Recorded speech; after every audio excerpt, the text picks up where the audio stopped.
I was trying to get uncomfortable in this chair because it's too comfortable. So if I fall asleep 50% of the way through, just throw something at me. But it's bound to happen to any of your guests eventually.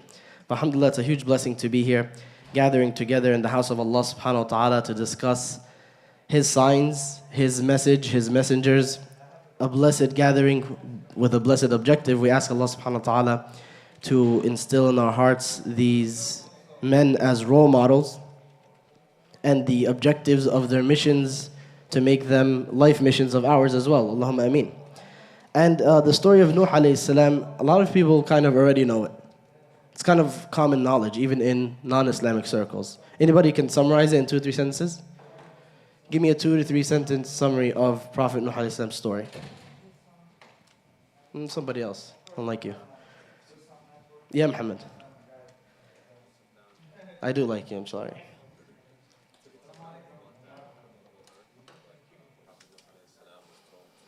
You started with the flood? No, I know. I'm just picking. The plan was to pick at anybody's answer.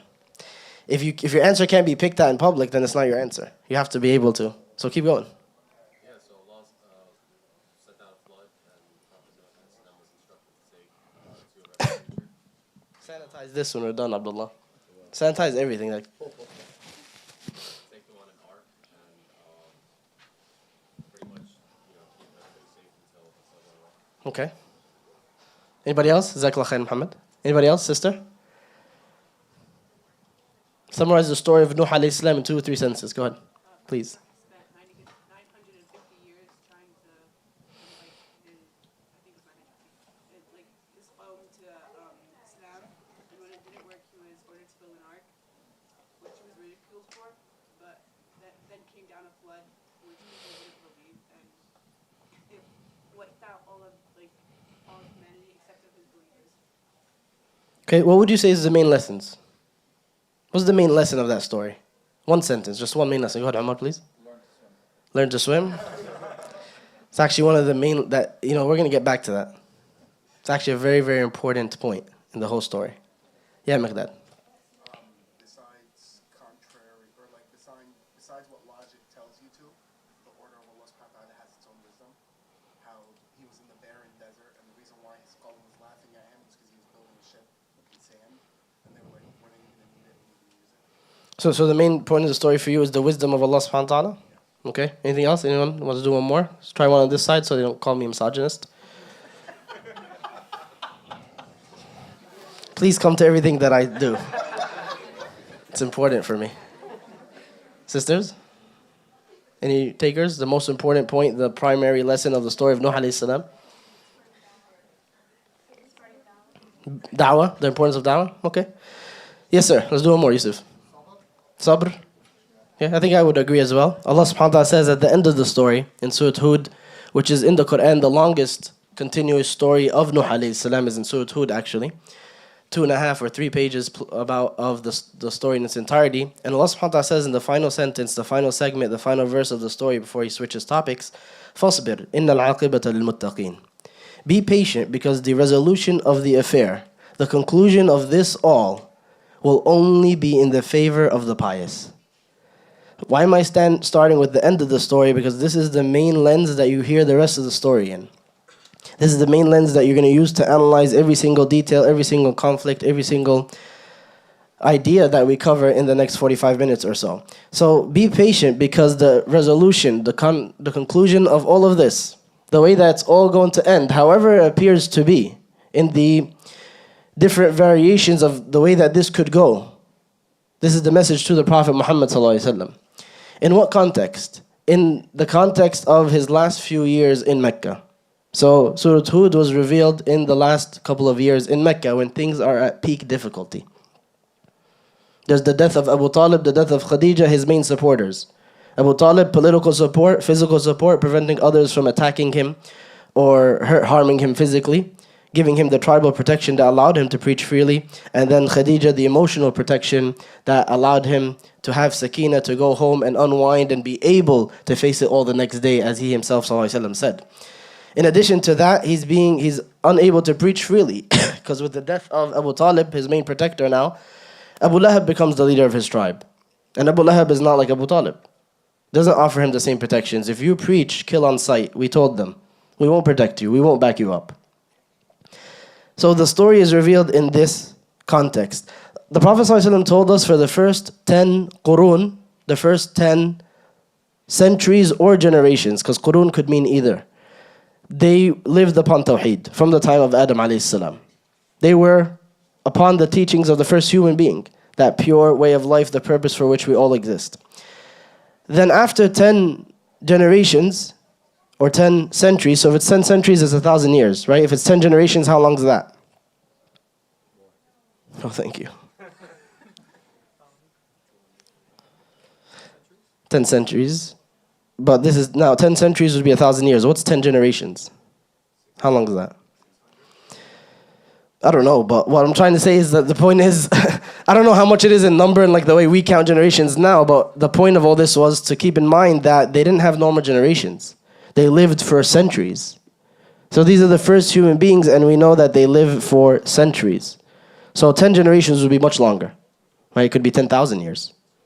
So whatever the number is, it's not super important, just something interesting. That after these 10 generations or these 10 centuries, shirk creeps in. How does it creep into Arabia? How does it start? How does idol worship start, Muhammad? Worship. Why did they? That's what it is. But why did they worship statues? Did one day someone say, "Hey, just pray to this," and everyone's like, "Ah"? They started like creating like tombstones for their dead, and then people started like going there to pray, and then So it started from the veneration of the dead. Venerating the dead, giving them status, giving them holidays, giving them rituals, commemorations because of their righteousness. In the beginning, it was because of their righteousness. Shaitan came to the people and said, you will never be as good as these people. You will never give as much sadaqah as they gave or pray as much as they did. You're losers. So use their idols, their imagery in the town square, build a couple of statues, and that will be a commemoration of their righteousness. And every single time you see them or you do some festivities around their likeness, you will get closer to Allah subhanahu wa ta'ala, will remind you of what they used to do in their example. Then he retreated for a bit. Shaitan is super patient. And then he comes back after generations or centuries, who knows, we're not giving a timeline. And he says a little bit more that until eventually they don't remember why they built these things. Is that so far-fetched? They don't know why they built the pyramids or who built them. That's a mystery till today, right? That's not something that is fully agreed upon. It just takes a couple of thousand years before people completely forget the purpose and the utility and the origin of things. So then it became worship, eventually, long story short. That's just like trimming the story for the sake of brevity.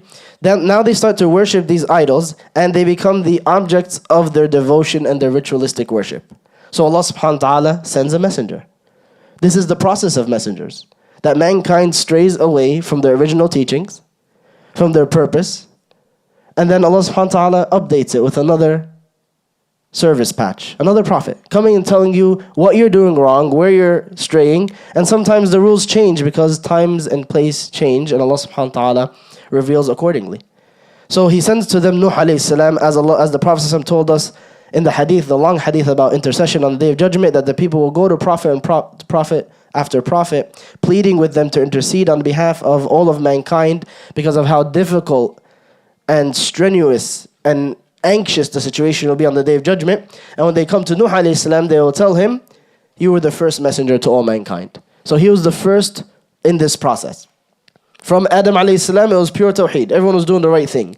This was the first time they went wrong. So this is the process of prophets. Why am I explaining this? Because you should know that. You should be able to express that to somebody else. What's up with prophets? What's the deal with prophets in your religion? If you don't have an answer, if you're just going to stare at them and just be like, well, we believe in them because, hey, look over there. That's not, that's not a tactic. That's not a plan. That expresses more than anything, I have no idea what I believe in and I'm just going with the flow. As opposed to I know exactly what it is and I can explain it and why it's logical. Anyway, Allah subhanahu wa ta'ala tells us, وَلَقَدْ أَرْسَلْنَا نُوحًا إِلَىٰ قَوْمِهِ إِنِّي لَكُمْ نَذِيرٌ مُبِينٌ أَنْ لَا تَعْبُدُوا إِلَّا اللَّهِ إِنِّي أَخَافُ عَلَيْكُمْ عَذَابَ يَوْمٍ أَلِيمٍ. We surely sent Nuh to his people saying, I have come to you with a clear warning. Worship none except Allah subhanahu wa ta'ala. I fear for you a painful torment on the Day of Judgment. This is the core message. This is the message of all prophets, as I'm sure you guys have already been hearing. How did they respond? فقال الملأ الذين كفروا من قومه ما نراك إلا بشرا مثلنا. The prominent disbelievers, the upper class, they say, one, you're a human just like us. Two, no one followed you except losers. Three, they followed you immediately. These are their three main concerns. Number one is you're a man just like us. Number two is only losers followed you. Three, they followed you immediately as soon as you started speaking. And another ayah, they say, and we think you're a loser too. Like you don't seem like you have that big pull, or what you do is super important, or you're not a prominent figure in the society. So these are their main gripes. And they say they followed you immediately, meaning they didn't really give it consideration. These people, you just kind of won one over them. You spoke really quickly, so they kind of agreed with you. But if they gave it real thought, they would leave. Or what they meant by that is they're fools, because as soon as they heard something, they accepted it.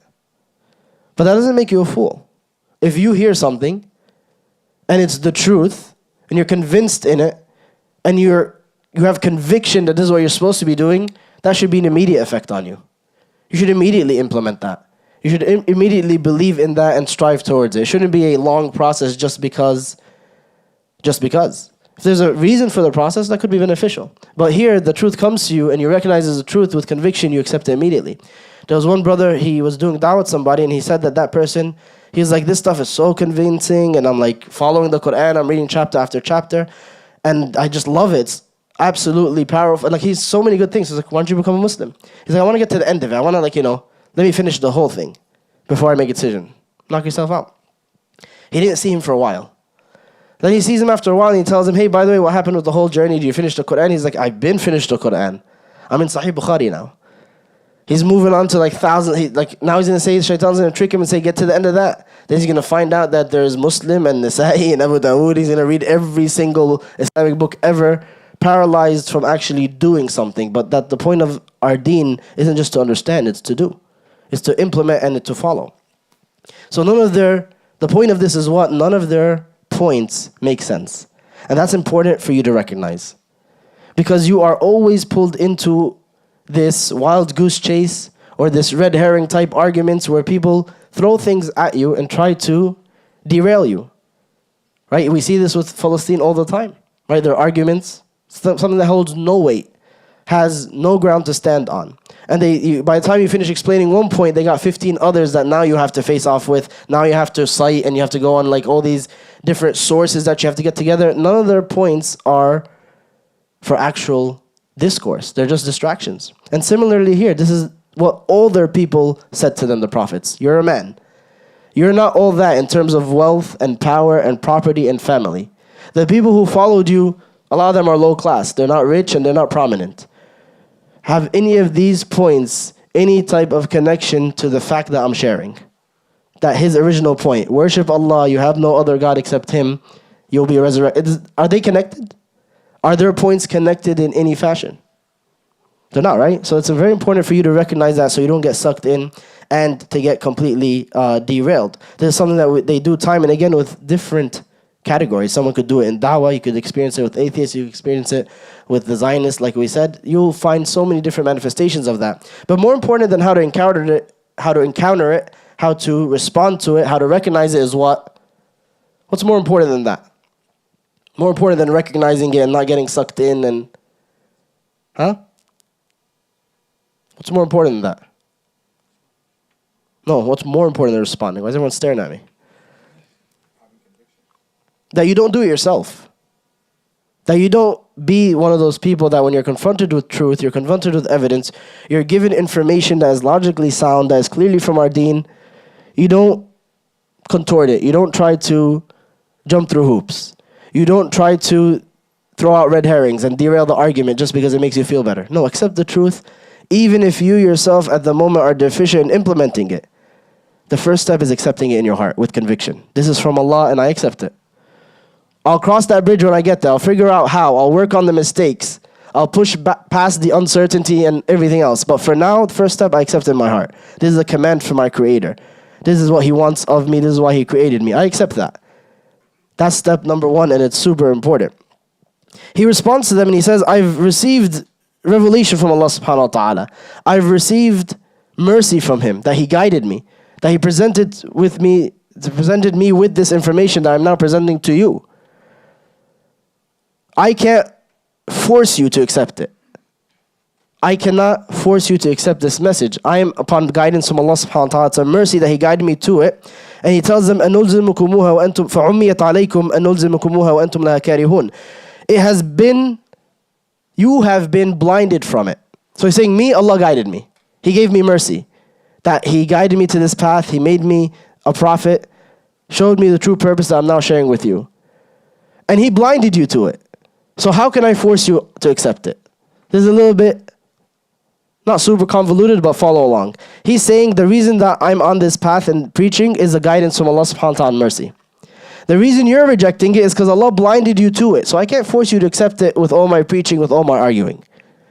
If Allah blinded them to it, made them blind from perceiving it as true, why are they to blame for not following it? Yeah, Mohammed. There got to be someone else here. I see a lot of people. Are they all illusions? I'm chilling. I'm talking to you. It's cool. Go ahead. I believe Allah didn't necessarily just make them blind to the message right away. He initially gave them a chance to accept it, but they rejected it. And so once they have truly shown that they were never going to accept the message, that's when He blinded them. So He's telling them, you've been blinded to it, so I cannot force it upon you. So He's still in the process of preaching, though. He's still trying to convince them to accept it. So this is way, by the way, before the punishment, before the flood comes. I know you started with the flood, but it didn't come just yet. So it's still in the process. So they could just simply answer, as many people have, if Allah made me blind to it, Allah closed that door, why is that my fault? Yeah.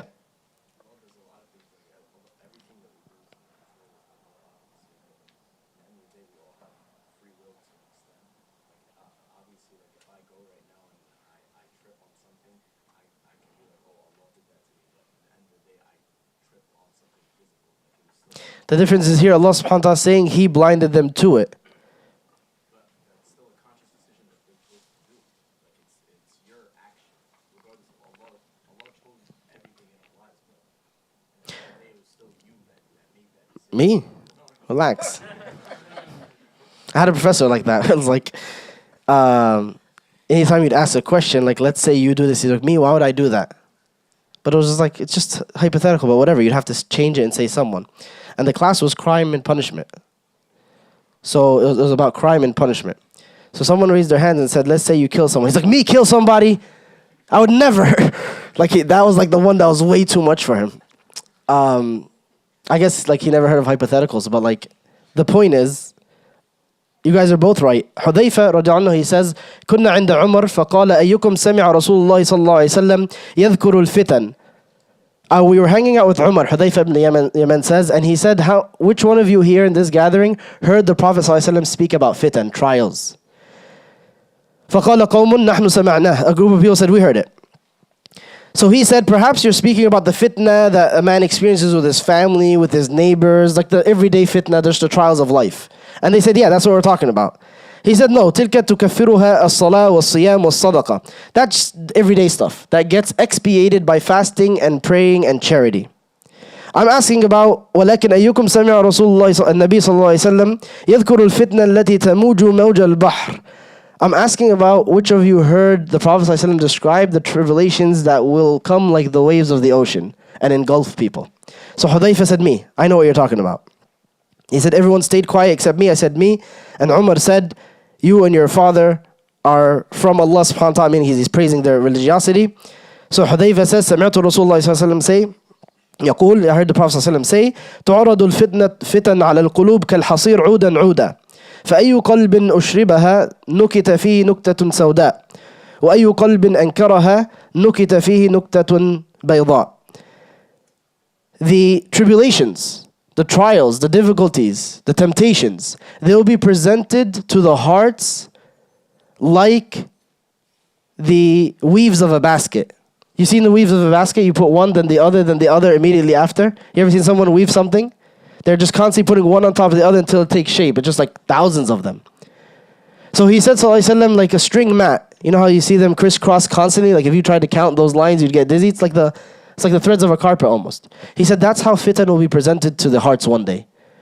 Before you can even register that this is a fitna, this is a temptation from shaitan, this is evil, I'm not supposed to be doing this, the next one's already hitting you in the face. Before you get the chance to say, no, I don't do this, I don't roll like that, there's already 15 other offers, 1,000 other trends that are trying to swallow you up.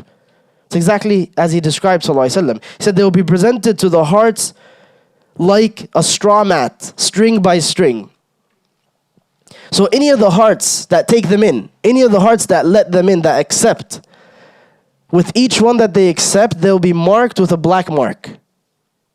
And each heart that denies it, that says, no, this is evil, I'm not interested, I don't dress like that, I don't eat that, I don't smoke that, I don't do these things. Each one that is refused, he said, sallallahu alaihi wasallam, the heart gets marked with a white mark.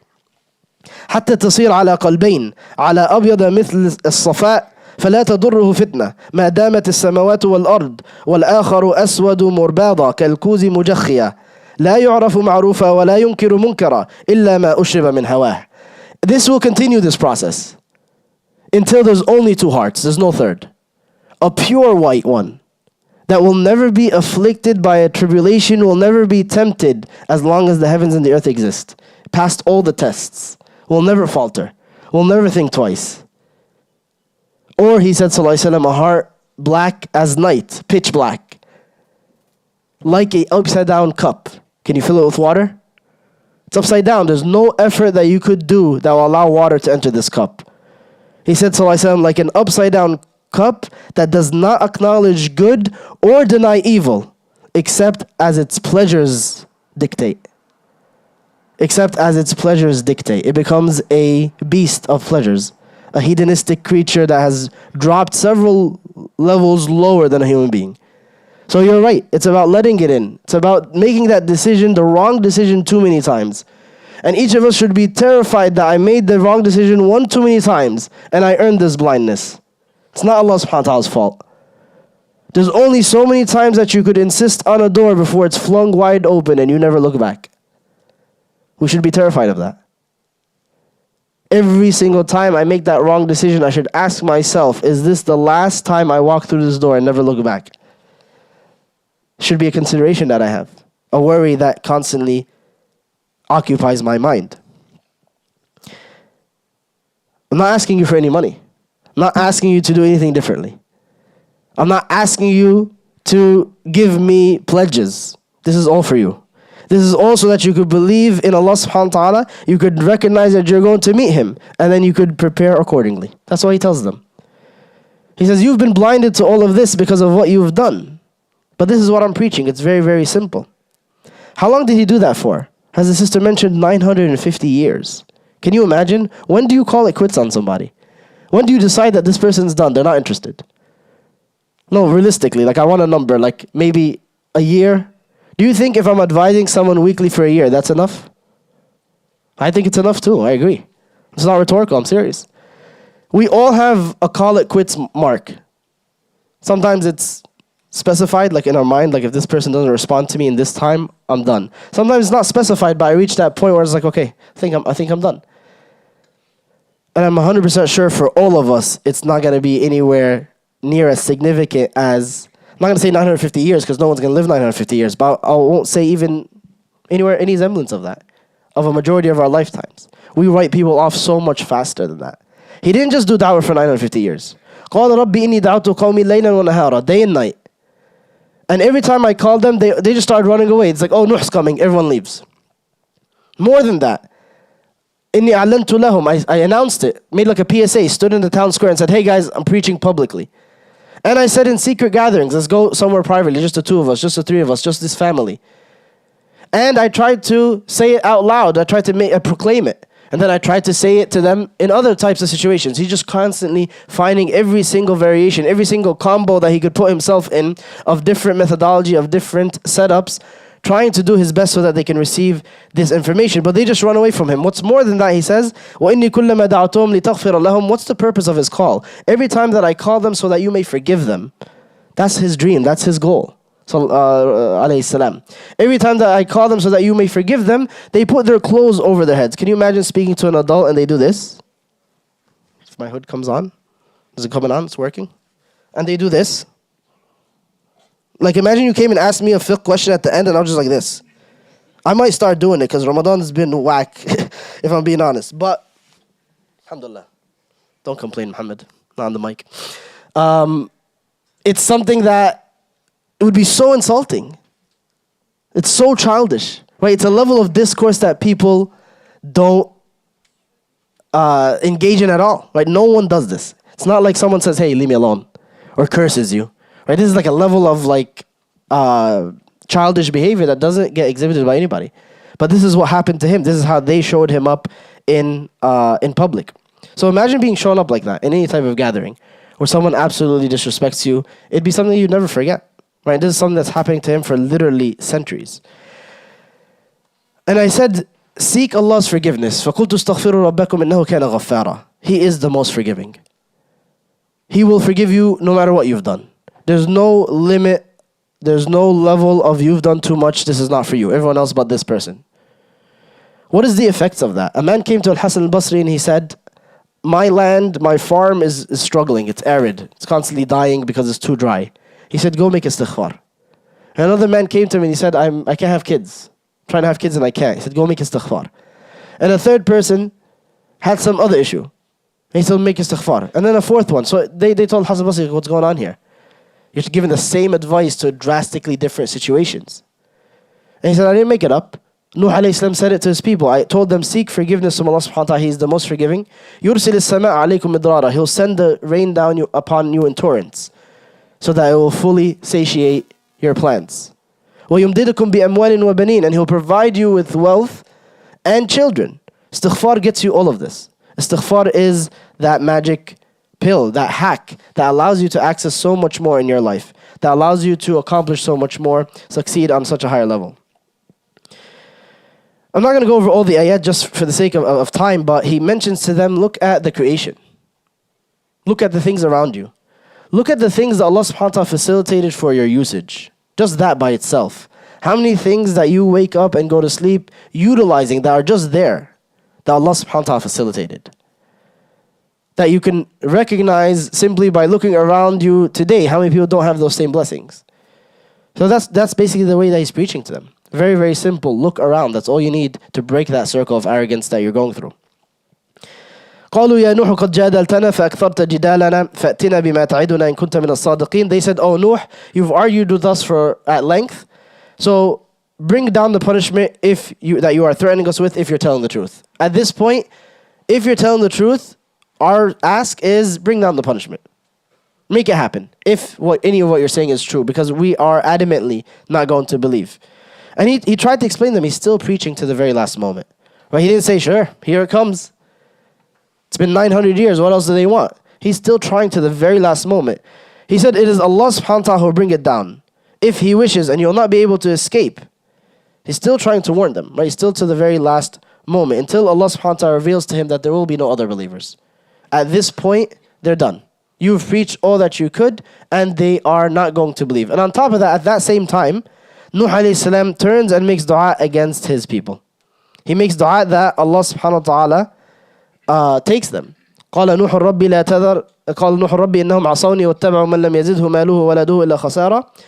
They have disobeyed me.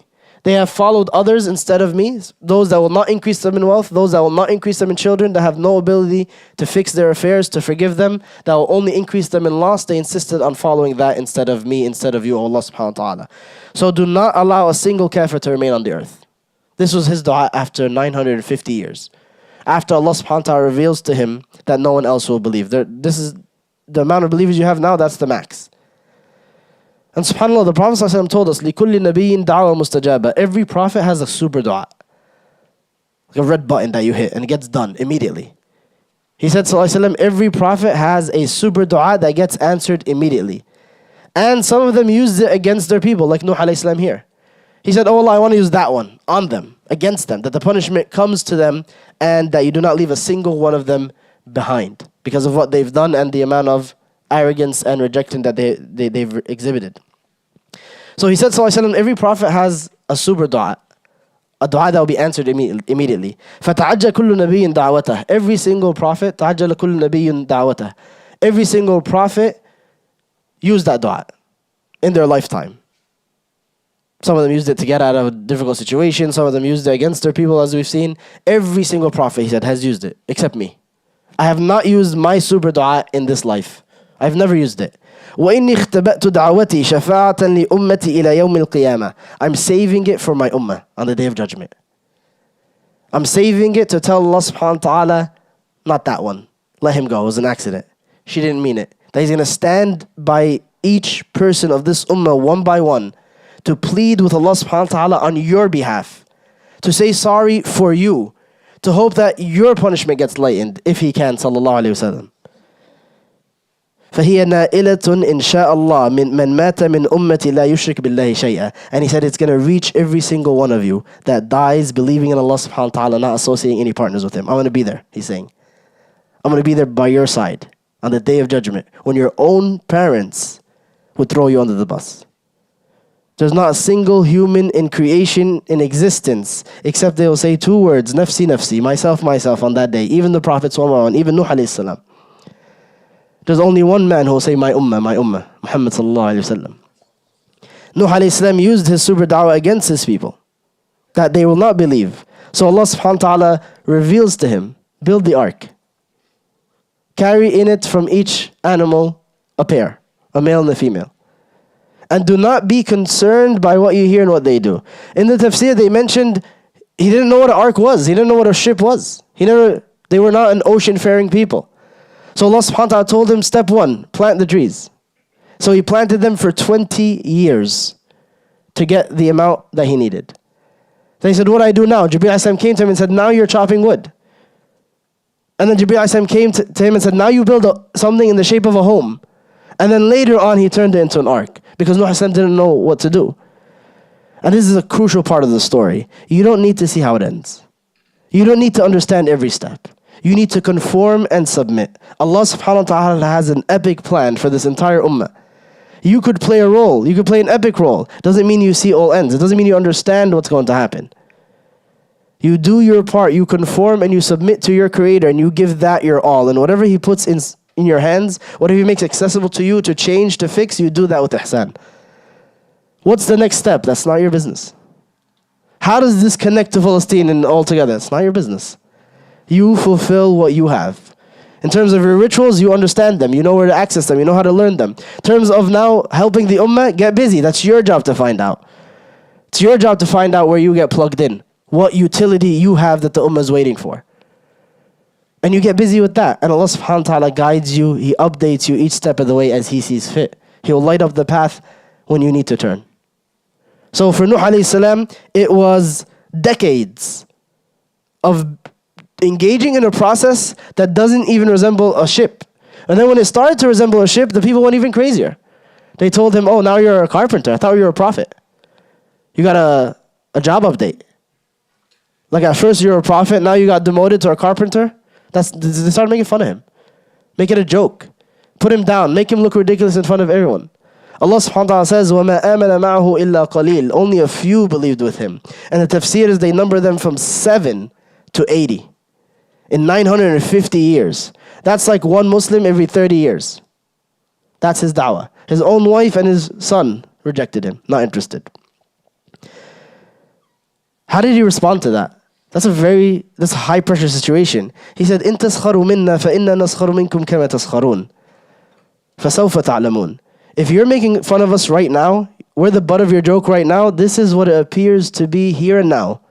But that's not the reality. It looks like I'm building away in madness in the desert, a boat that has no water to run on. That's not what's happening here. Right? This is the only salvation that will exist very soon. Nuh alayhi salam may not know that detail by detail, but he knows this is what Allah subhanahu wa ta'ala's commands is, and that's what it represents. Even if he doesn't know the full details. So you guys are laughing at it because you can't see that full picture. I don't see it detail by detail, but I believe in it. Right? That's how Nuh alayhi salam responds to them. I'm not daunted by the here and now, the way things appear to be, because I know what they're going to be. I know what they should be. I know what they will be. And I know Allah subhanahu wa ta'ala is capable of doing that. It's going to happen really soon. The only thing that concerns me is my part, my role. That's what I have to be ultimately concerned with. So he says, make fun of us. Knock yourselves out. We will make fun of you too one day. When the punishment when it starts raining and people start drowning and this boat is the only salvation. Who's the joke going to be on? When we face Allah subhanahu wa ta'ala on the day of judgment, when you leave this dunya and the veil is lifted and the reality of everything is presented, that's when we'll have that. Who will have the last laugh then? Right? This is the messages that they're expressing towards them. And that's very important for you to do as well. Because they're going to put salt on your wounds. They're going to twist it. They're going to make sure that you feel every moment. They're celebrating as those bombs are falling down on Gaza. They take glee in it. And you should take heart in the example of your Prophet Nuh alayhi salam, that if you make a mockery of it now, if you find joy in this now, the tables will turn very quickly. إِن تَكُونُوا تَأْلَمُونَ فَإِنَّهُمْ يَأْلَمُونَ كَمَا تَأْلَمُونَ. If you are in pain, Allah subhanahu wa ta'ala is saying to us, in the context of war specifically, they're in pain too.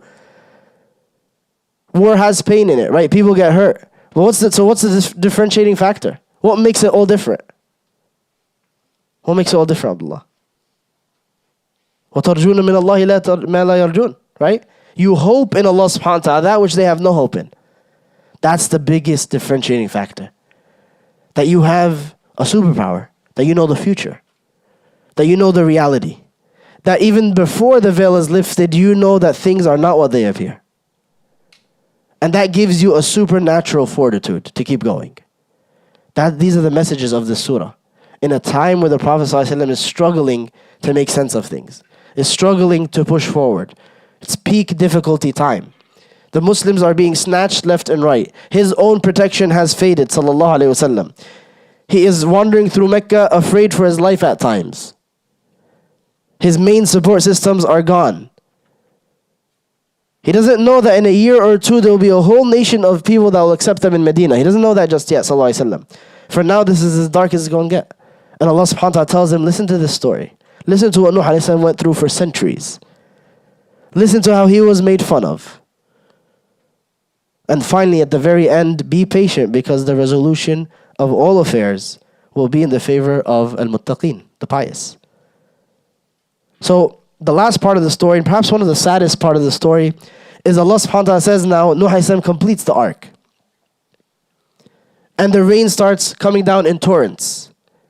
That Allah subhanahu wa ta'ala caused the rain to come down from the heavens in torrents, heavier than ever before, like from the mouths of jugs, and also for the springs of the earth to start spitting their water out. So water's coming from every direction. And he now gets onto the ark with these few tens of believers that he has with him, and all these creatures that Allah subhanahu wa ta'ala commanded him to take.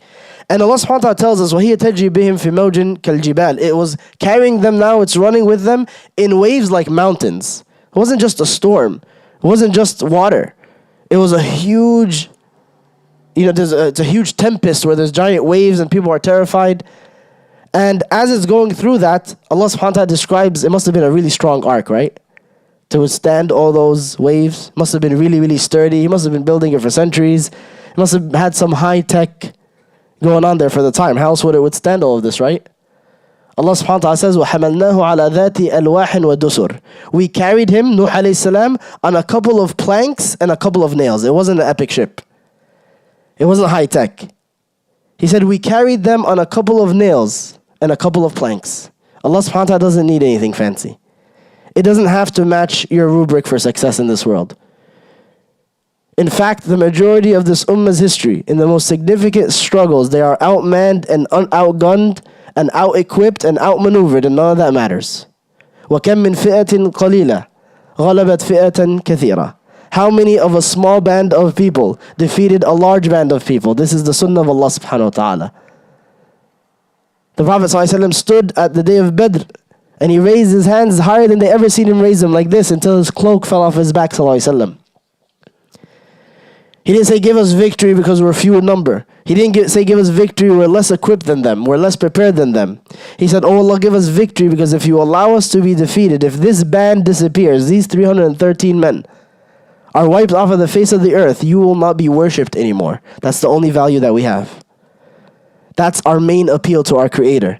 That's our main connection to victory. So don't allow any defeatist mentality to seep in where people tell you, oh, the Muslims, you've seen how disunited they are. You've seen how little they have of that. All of that, none of it matters. We're missing one ingredient, our return to our Creator. And Allah subhanahu wa ta'ala, we have enough wealth, we have enough equipment, we have enough everything. The only differentiating factor between us and the only preventive factor between us and victory is our connection with Allah subhanahu wa ta'ala. Allah subhanahu wa ta'ala didn't have to carry him on an epic structure. And in the midst of this, as it's going through these waves, these mountains, this terror, he sees the sun. And he had a small lorry that he had basically gotten on, a small ship, a small boat, or whatever you want to call it. And he's telling him, come, get onto this ark. Ya bunayya arkab ma'ana, my dear son, get onto this boat with us, please. You could imagine the difficulty now. This is the son that he's raised, he's been with him for hundreds of years, and he's calling out to him at the peak moment, please, get on. My dear son. He doesn't even say my son, he says my dear son. Ya bunay, this is the last opportunity. قَالَ سَأَوِي إِلَى جَبَلٍ يَعْصِمِنِي مِنَ النَّاسِ. I'm going to go to that mountain, it will save me from the water. Water can't go on top of a mountain. That's as the highest thing around. I must be safe there. I'll be okay, Dad. قَالَ لَا عَاصِمَ الْيَوْمِ. There's no salvation today. There's no mountain high enough. There's no boat sturdy enough. There's no flotation devices. There's no swimming that can save you. There's no type of salvation when Allah subhanahu wa ta'ala decides this is it. إِلَّا مِنْ رَحِمٍ. Except those who Allah subhanahu wa ta'ala chooses to have mercy on. Which is why our appeal in these 10 nights is Allahumma innaka afuwun tuhibbul afwa fa'fu anna. It's not, oh Allah, accept from us. It's not, oh Allah, we tried our hardest. It's not, oh Allah subhanahu wa ta'ala, we're going to do more. It's, oh Allah subhanahu wa ta'ala, you are the pardoner. You love to pardon. That's just who you are. So pardon us. Our biggest asset, our biggest benefit, the biggest W that we have is simply who Allah subhanahu wa ta'ala is. That He is the most merciful, the most pardoning. There is no salvation today except those He chooses to show mercy to. فَحَالَ بَيْنَهُمَ الْمَوْجِ. So they're separated by a wave, and he never sees his son again. This is the most difficult time for him. This is the most difficult test. فَكَانَ مِنَ الْمُغْرَقِينَ. And he was amongst those who were drowned. The water recedes. The earth swallows back its water. The rain halts its rain by a simple command from its creator. And they land safely on the mountain on the 10th of Muharram, as the Prophet ﷺ informed us. And Nuh calls out in pain to his creator. You said my family would be safe. You promised me that in the midst of all this, when it ends, my family will be okay. But that's not what happened. He doesn't even say that. He doesn't say that's not what happened. He says, my son is my family. Right? And your promise is true. Such a beautiful statement. You said my family would be safe. My son is part of my family. Your promise is true. What's he saying here? The misunderstanding is on my part. You didn't break your promise. There's nothing that you did wrong, oh Allah. Help me understand this. I don't understand. SubhanAllah, the level of submission in this epic moment of pain. Because that's where the test is. A woman was weeping and pulling at her clothes over a grave, crying endlessly. And the Prophet ﷺ passed by and he told her, fear Allah subhanahu wa ta'ala, be patient. She said, get lost. You don't know what I'm going through. And he left. Because some people in certain states, da'wah can't be done to them. It's natural. And they told her that was Rasulullah sallallahu alayhi wasallam. So she ran after him. I would never disrespect the Messenger of Allah sallallahu alayhi wasallam like that. They held him in the highest reverence. So she ran after him. And she said, I didn't know it was you. I would never say something like that to you. And he said, الصبر عند الصدمة الأولى. Patience is at the first strike of calamity. That's where it matters the most. That's where you got to hold it together. And say, Inna lillahi wa inna ilayhi raji'un. Hasbi Allah ni'mal wakil. As we've seen in reel after reel, video after video. The most difficult of moments. People expressing these statements of true faith. To their Creator subhanahu wa ta'ala. And you are the most wise of those who show wisdom. وَأَنْتَ أَحْكَمُ الْحَاكِمِينَ. You said my family will be safe. My son is from my family. Your promise is true. Your wisdom is absolute. Help me understand it. Help me accept it. Make it easy for me because the shortcoming is from me. Any shortcoming or misunderstanding is on my part. You did no wrong. قَالَ يَا نُوحُ إِنَّهُ لَيْسَ مِنْ أَهْلِكَ. Very difficult statement. He's not your family. He's made a decision that severs the bond of family in this situation, in this particular situation. If he came and said, Dad, I want $2, he's still your son. In this situation, he severed that bond. There's something greater. And the greatest bond that we have is our faith. The greatest deciding factor, the greatest purpose. Everything else is tertiary, comes third or fourth or fifth. Islam occupies 1 to 5 for us, even when it comes to family in the most extreme situations. So Allah subhanahu wa ta'ala says He is not from your family. He is an action that is not righteous. He did actions that are not righteous. He made His choice. So do not ask me that which you have no knowledge of. This is beyond your pay grade. This is above your punching weight. This is not your business. And subhanAllah, the same conversation with the Prophet Muhammad sallallahu alaihi wasallam. When he hears that Abu Talib is sick, he runs to his house. And he's been his father figure for the last 50 plus years. He was the one that proposed for him to Khadija and gave the speech at their wedding. And he is the one who told him, preach as you see fit. I will not let anyone touch you. And then now he's on his deathbed and he says, please, Ya Am, my dear uncle, kalimatun uhajullah laka biha yawm al-qiyamah. I need you to say one sentence, one word, so I can dispute on your behalf on the Day of Judgment. So I can stand next to you the way that I will do for every single member of this ummah, but I need you to take that step, please.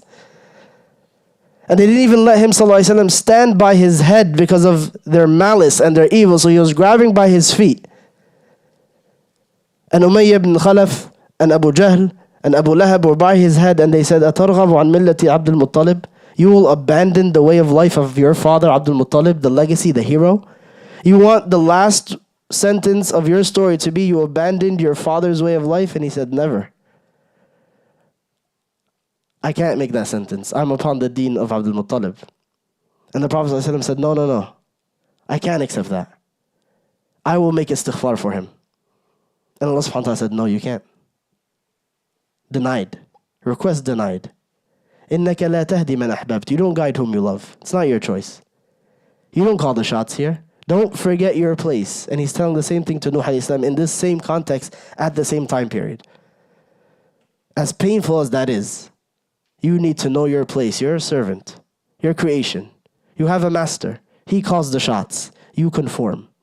The faster you can accept this formula, the faster you will be on track to success in this world and the hereafter. And it could be as long as 950 years, which is what the Prophet ﷺ is hearing now. Nothing changes on your end. You don't waver. You could lose family members. You could give them your all in da'wah. You could sacrifice endlessly, and you still have only 10, 20, 30, or 40 of them. But the message is still فَاصْبِرْ إِنَّ الْعَاقِبَةَ لِلْمُتَّقِينَ. Be patient because the resolution of all affairs will be for the believers, for those who are pious. The Prophet ﷺ, he said, I'm going to skip all this because it's past my bedtime.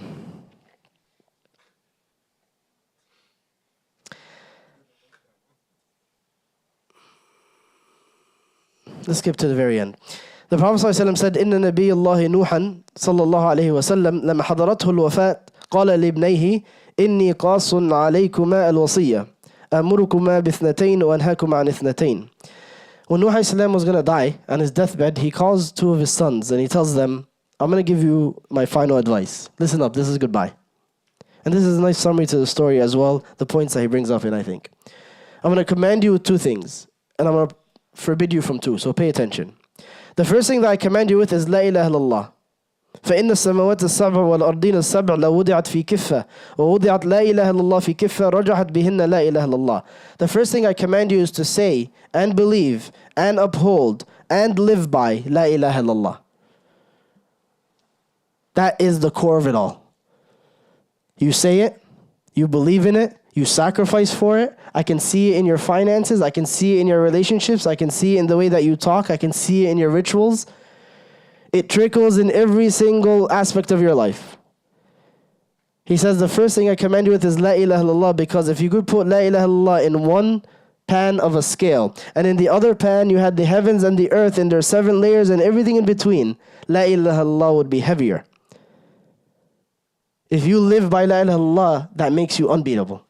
That makes the heavens and the earth in their entirety insignificant. They cannot stand in your way. They do not equal the power that you have. He said, sallallahu alayhi wa sallam, إن الله سيخلص رجلا من أمتي على رؤوس الخلائق يوم القيامة فينشر عليه 99 سجلا كل سجل مثل مد البصر. On the day of judgment, a man will be brought from my ummah in front of Allah subhanahu wa ta'ala, and 99 scrolls of evil deeds will be presented from him, with each scroll reaching the horizon as far as you can see. He's an evil person. And Allah subhanahu wa ta'ala will say, أتنكر من هذا شيئا أظلمك كتبتي الحافظون. Do you deny any of this? Was this not you? Did the angels who recorded, the ones that I appointed to record, did they oppress you? Did they play you? They wrote something that you didn't do? Check double check. Do an audit. Is there anything here that wasn't you or that was miswritten? And he'll say, no. No, my Lord, this is all me. I own up to it. أَفَلَكَ عُذْرٌ. Maybe you have an excuse. Allah subhanahu wa ta'ala is saying, try something. Explain. He says, no excuses. That was all me. All 99 scrolls. This is the book that I wrote. These are the actions that I did. Allah subhanahu wa ta'ala say, إِنَّ لَكَ عِنْدَنَا حَسَنًا. We actually recorded one good deed for you. And he is perplexed. 99 scrolls as far as the eye can see, and you have one, like who cares? And Allah subhanahu wa ta'ala says, فَإِنَّهُ لَا ظُلْمَ عَلَيْكَ الْيَوْمِ. You will not be oppressed today. A hasana is a hasana. You have a good deed. So a piece of paper is presented, and written on it is أَشْهَدُ أَنْ لَا إِلَهَ إِلَّا اللَّهِ. I testify that there is no God except Allah subhanahu wa ta'ala. So it is put then, it is weighed, and the 99 scrolls go flying. They disappear. And Allah subhanahu wa ta'ala tells him, enter Jannah. It was worth it. You believed in it sincerely enough. You didn't do right. You messed up more than you can count. But you believed in it so sincerely that today it weighs more than everything you've done. Today it's enough. Because you believed in it sincerely. It meant something to you. So today it will not be, Allah subhanahu wa ta'ala says, فَلَا يَثْقُلُ مَعَ اسْمِ اللَّهِ شَيْءٍ. Today the name of Allah will not be outweighed by anything. Because it meant that much to you. The second thing I advise you with, he said, is Subhanallah bihamdih and Subhanallah al-Azim. Because all creation makes tasbih of Allah subhanahu wa ta'ala, and this is how you earn rizq and closeness to your creator. And the two things that I forbid you from are shirk, associating partners with Allah subhanahu wa ta'ala, and al-kibr, arrogance. This is what it's all about, these 4 things. La ilaha illallah being not just a statement, but a concept that you believe in, sacrifices that you have, a life mission that you own up to. Secondly is to do tasbih, glorification of Allah subhanahu wa ta'ala, not just by your tongue by saying subhanallah, but in all of your actions. They are aggrandizing your creator. They are making superior what he told you is superior. They're making a priority what he said is a priority. And then the 2 pitfalls is associating partners with him. Any deviation from that mission of La ilaha illallah will derail the Muslims' advancement and progression in Palestine and all over the world. Any deviation from La ilaha illallah will hamper your success as an individual, as a family, as a community. Any deviation or turn to the direction of shirk or things that are juxtaposed, contradictory in our tradition to La ilaha illallah will only lead you backwards in deen and dunya. And the last thing is arrogance. The second pitfall that he mentions in his final advice to his sons is don't be arrogant. You need to be humble to be even eligible for the help of Allah subhanahu wa ta'ala, to even be eligible for the guidance of Allah subhanahu wa ta'ala. That humility will keep you in check throughout your journey. And lastly, a final reminder of the point of the story as mentioned by Allah subhanahu wa ta'ala at the end of this selection that we kind of went through most of the verses about it from Surah Hud. فَاصْبِرْ إِنَّ الْعَاقِبَةَ الْمُتَّقِينَ. Be patient. The resolution of the affair will be in your favor. It's not computer generated. It's not random. It's not 50-50. It is going to be in the favor of the pious. Your job is to make sure you are of the pious. and then to be patient until it comes through. What are the pious people doing right now? What are they required to do? Let me max out on that, give it my all, and then be patient, because that's the formula. And the resolution will be in our affair. We ask Allah subhanahu wa ta'ala to instill in our hearts the lessons from the story of Nuh alayhi salam, to allow us to fall in line with the rest of creation and conform to His will. We'll do 3 questions very quickly, just because. The people of Gaza make so much istighfar. Why does